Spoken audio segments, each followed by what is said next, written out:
પાર્ટીની જે ગુજરાતની સરકારે બનાસકાંઠાનું વિભાજન કર્યું એમે કોંકરેજ, દીવદર, ધોનેરા અને ભાભર લગભગ 1.5 મહિનાથી 3 તાલુકાને જે આંદોલન ચાલતું હતું એના પછી 30 તારીખે અમે એક ભાભર શહેર સમિતિ અને તાલુકા સમિતિ એ નિમિત્તે અમે બોર્ડ મારી અને એક રેલીનું આયોજન કર્યું.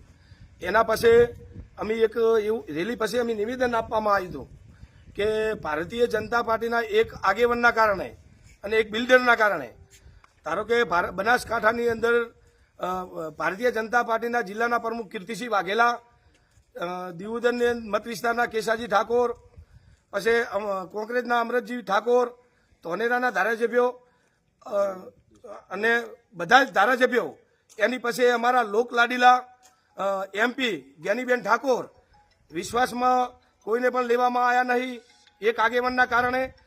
એની પછી અમે નિવેદન આપ્યું અને કલેક્ટર સાહેબને હું ખૂબ ખૂબ અભિનંદન આપું છું કે એમની 3 દિવસની 4 તાલુકાને અહીંયાની કે ભાઈ તમે તમારા મંતવ્ય રજૂ કરો. એટલે અમે 3 દિવસની અંદર ભાભર તાલુકો અને ભાભર શહેર મારા મત વિસ્તારને હું ખૂબ ખૂબ અભિનંદન પાઠવું છું કે અમારા વગર જિલ્લા માટે અમારી જોડે આગેવાનની જોડે 10,000 અમારી પાસે અરજીઓ આવી છે. અને બીજું હું એક કહેવા માંગુ છું કે ભાભર તાલુકો અને ભાભર શહેર જે ભારતીય જનતા પાર્ટીના એક આગેવાનના કારણે ભાભર શહેર કે ભાભર તાલુકો અત્યારે એમની મને જાણવા મળ્યું છે કે 600 અરજીઓ થઈ છે. હવે 600 અરજીઓ ભારતીય જનતા પાર્ટીના આગેવાનોની છે અને એ સ્પેશિયલ એક વિરોધ કરે છે કે વગર જિલ્લો આપવો ના જોવે. ભાભર તાલુકાને અને ભાભર શહેરને આપણે નજીક પડે છે અને થરાદ ઓળું પડે છે. મારે સરકાર મુખ્યમંત્રીને મારી રજૂઆત છે અને કલેક્ટર સાહેબને મારી રજૂઆત છે કે તમે અમને થરાદ અમારે કોઈ બી હિસાબે અમારે જવું નહીં.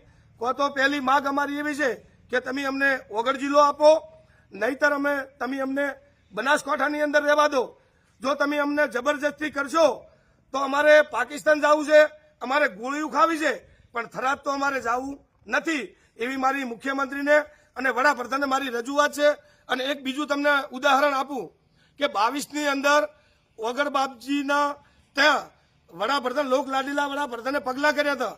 તો 22ની અંદર વડાપ્રધાન આવ્યા એટલે આખા જિલ્લાનું વિભાજન કરવાનું આવ્યું.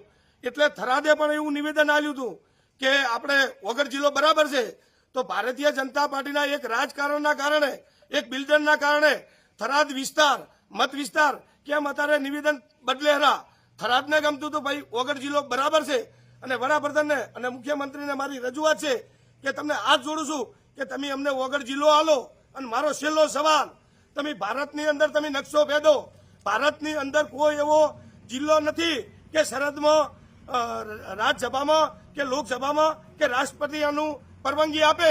એટલે મારી વિનંતી છે કે વગર જિલ્લો બનાવશો તો ઘેરાવામાં આવે છે એવા વડાપ્રધાનને અને મુખ્યમંત્રીને મારી રજૂઆત છે.